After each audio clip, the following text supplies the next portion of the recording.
ಶ್ರೀ ಕ್ಷೇತ್ರ ಧರ್ಮಸ್ಥಳದಲ್ಲಿ ಸಾವಿರಾರು ಭಕ್ತರ ಸಮ್ಮುಖದಲ್ಲಿ ಶ್ರದ್ಧಾ ಭಕ್ತಿಯಿಂದ ನಡೆಯಲಿರುವ ಮಹಾಶಿವರಾತ್ರಿ ಹಬ್ಬದ ಅಂಗವಾಗಿ ಜಿಗಣಿ, ಚಂದಾಪುರ ಮತ್ತು ಆನೇಕಲ್ ತಾಲೂಕಿನ ಭಕ್ತರು ಒಟ್ಟಿಗೆ ಸೇರಿ ಕಳೆದ 2 ವರ್ಷಗಳಿಂದ ಶ್ರೀ ಕ್ಷೇತ್ರ ಧರ್ಮಸ್ಥಳದಲ್ಲಿ ಭಕ್ತರಿಗೆ ಅನ್ನದಾಸೋಹ ವ್ಯವಸ್ಥೆ ಮಾಡುತ್ತಾ ಬರುತ್ತಿದ್ದು, ಈ ವರ್ಷವೂ ಸಹ ಸಾವಿರಾರು ಭಕ್ತರಿಗೆ ಅನ್ನದಾಸೋಹ ವ್ಯವಸ್ಥೆಯನ್ನು ಏರ್ಪಡಿಸಲಾಗಿದ್ದು, ಎಲ್ಲ ಭಕ್ತರು ಕೌಂಟರ್ ನಂಬರ್ 2ರಲ್ಲಿ ದಾಸೋಹವನ್ನು ಸ್ವೀಕರಿಸುವ ಮೂಲಕ ಸ್ವಾಮಿಯ ಕೃಪೆಗೆ ಪಾತ್ರರಾಗುವಂತೆ ಆಯೋಜಕರು ಮನವಿ ಮಾಡಿದರು.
ಇವತ್ತು ನಾವು ಧರ್ಮಸ್ಥಳಕ್ಕೆ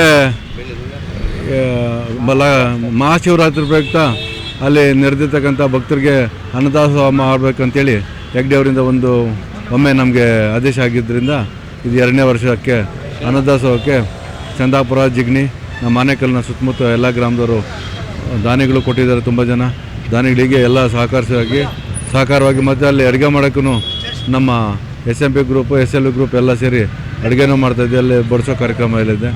ಭಗವಂತ ಕೊಟ್ಟಿರ್ತಕ್ಕಂಥ ಎಲ್ಲ ಏನು ದಾನಿಗಳಿದ್ದಾರೆ ಮತ್ತು ಸಹಕರಿಸಂತ ಎಲ್ರಿಗೂ ಒಳ್ಳೇದು ಮಹಾಶಿವರಾತ್ರಿ ಪ್ರಯುಕ್ತ ಅಂತೇಳಿ ನಮಸ್ಕಾರ ಸ್ನೇಹಿತರೆ. ಪ್ರತಿ ವರ್ಷದಂತೆ ಈ ಸಲಿನೂ ಮಂಜುನಾಥ ಸ್ವಾಮಿ ಇದಕ್ಕೆ ಶಿವರಾತ್ರಿ ವಾರ್ಷಿಕೋತ್ಸವಕ್ಕೆ ನಾವೆಲ್ಲರೂ ಸೇರಿ ಸ್ನೇಹಿತರೆಲ್ಲ ಸೇರಿ ಅನ್ನದಾನಕ್ಕೆ ಅನ್ನ ಅಲ್ಲೇ ಮಾಡಿ ಅಲ್ಲಿ ಎಲ್ಲರಿಗೂ ಹಂಚಿ ಬರ್ತಾ ಇರೋ ಒಂದು ಪದ್ಧತಿ ಇದೆ. ಈ ಸಲ ಸಹ ಸುಮಾರು ಜನ ದಾನಿಗಳು ಸಹಾಯ ಮಾಡಿ ಮತ್ತು ನಮ್ಮ ಹುಡುಗರೆಲ್ಲ ಸೇರಿ ಈ ಸಲ ತುಂಬ ಚೆನ್ನಾಗಿ ಮಾಡಬೇಕು ಅಂತ ಆಶಿಸುತ್ತಾ ಇದು ಚೆನ್ನಾಗಾಗಲಿ ಅಂತ ಆಶಿಸ್ತಾ ಇದ್ದೀವಿ. ಪ್ರತಿ ವರ್ಷದಿಂದ ಈ ವರ್ಷ ಮಹಾಶಿವರಾತ್ರಿ ಪ್ರಯುಕ್ತ ಶ್ರೀ ಕ್ಷೇತ್ರ ಧರ್ಮಸ್ಥಳದಲ್ಲಿ ಅನ್ನದಾಸೋಹವನ್ನು ಏರ್ಪಡಿಸಿದ್ದೇವೆ. ಇದಕ್ಕೆ ನಮ್ಮ ಸಂದಾಪ ಸರ್ಕಾರದ ಸುತ್ತಮುತ್ತಲಿನ ಎಲ್ಲ ಭಕ್ತಾದಿಗಳು ಸಹಾಯ ಮಾಡಿದ್ದಾರೆ. ಎಲ್ಲರಿಗೂ ಧನ್ಯವಾದಗಳು ತಿಳಿಸುತ್ತೇವೆ. ಈ ವರ್ಷದಂತೆ ಈ ವರ್ಷವೂ ಎಲ್ಲ ಭಕ್ತಾದಿಗಳಲ್ಲಿ ವಿನಂತಿಸಿಕೊಳ್ಳೋದೇನೆಂದರೆ, ಪ್ರತಿ ವರ್ಷದ ಈ ವರ್ಷವೂ ಮಂಜುನಾಥ ಸ್ವಾಮಿ ದೇವಸ್ಥಾನದ ಅನ್ನದಾನೋತ್ಸವ ಕಾರ್ಯಕ್ರಮ ಏರ್ಪಡಿಸಿದ್ದೇವೆ. ಇದಕ್ಕೆ ತನುಮನದಿಂದ ಎಲ್ಲ ಭಕ್ತಾದಿಗಳು ಸಹಾಯ ಮಾಡಿದ್ದಾರೆ. ಅವರಿಗೆ ಭಗವಂತ ಆಶೀರ್ವಾದ ಮಾಡಲಿ ಅಂತೇಳಿ ತಮ್ಮಲ್ಲಿ ವಿನಂತಿ. ಕೌಂಟರ್ ನಂಬರ್ 2 ಹರ ಹರ ಮಹಾದೇವ್ ಶಂಭೋ ಶಂಕರ. ಯಾಕಂದರೆ ಈ ಸಂದರ್ಭದಲ್ಲಿ ನಾವು ಶಂಕರನನ್ನು ನೆನೀತಾ ಇದ್ದೀವಿ. ಅಂದರೆ ನಾಳೆ ಬರುವಂತಹ ಮಹಾಶಿವರಾತ್ರಿ ಇಡೀ ಹಿಂದೂ ಸಂಸ್ಕೃತದ ಕುಲವನ್ನು ಆರಾಧಿಸುವಂಥ ಏಕೈಕ ವ್ಯಕ್ತಿ ಅಂದರೆ ಅದು ಮಹಾಶಿವ. ಇಡೀ ನಮ್ಮ ಭಾರತದ ಸಂಸ್ಕೃತದಲ್ಲಿ ಮತ್ತು ಪರಂಪರೆಯಲ್ಲಿ ನಾವು ಈ ಸಂದರ್ಭದಲ್ಲಿ ಶಿವರಾತ್ರಿ ಎಂದು ಜಾಗರಣೆ ಇದ್ದು ಶಿವನಿಗೆ ಒಂದು ದಿನದ ಮಟ್ಟಿಗೆ ನಾವು ಭಕ್ತಿಯನ್ನು ಅರ್ಪಿಸುವಂತಹ ಆ ದಿನವನ್ನು ನಾವು ಜಾಗರಣೆ ಇದ್ದು ರಾತ್ರಿ ಮತ್ತು ಬೆಳಗ್ಗೆ ಊಟ ಮತ್ತು ಯಾವುದೇ ಆಹಾರವನ್ನು ತೆಗೆದುಕೊಳ್ಳದೆ ಶಿವನಿಗಾಗಿ ನಾವು ಒಂದು ದಿನದ ಉಪವಾಸ ಸತ್ಯಾಗ್ರಹವನ್ನು ಮಾಡ್ತಾಯಿದ್ದೇವೆ.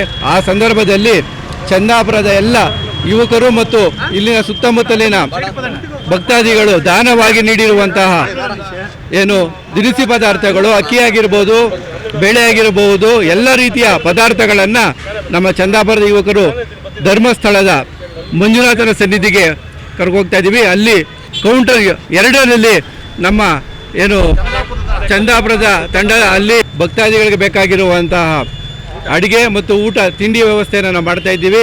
ಭಕ್ತಾದಿಗಳು ನಮ್ಮ 2ನೇ ನಂಬರ್ ಕೌಂಟ್ರಲ್ಲಿ ಬಂದು ಪ್ರಸಾದವನ್ನು ನೀವು ಸ್ವೀಕರಿಸಿ ಎಲ್ಲ ಈ ಸಹಕಾರ ನೀಡಿದಂತಹ ಈ ಕಾರ್ಯಕ್ರಮಕ್ಕೆ ಪ್ರತಿ ವರ್ಷದಿಂದ ಈ ವರ್ಷವೂ ಸಹ ದಾನವಾಗಿ ನೀಡಿದಂಥ ಭಕ್ತಾದಿಗಳಿಗೆ ನಮ್ಮ ಕಡೆಯಿಂದ ಅವರಿಗೆ ತುಂಬ ಹೃದಯ ಧನ್ಯವಾದಗಳನ್ನು ಸಹ ತಿಳಿಸ್ತೇವೆ.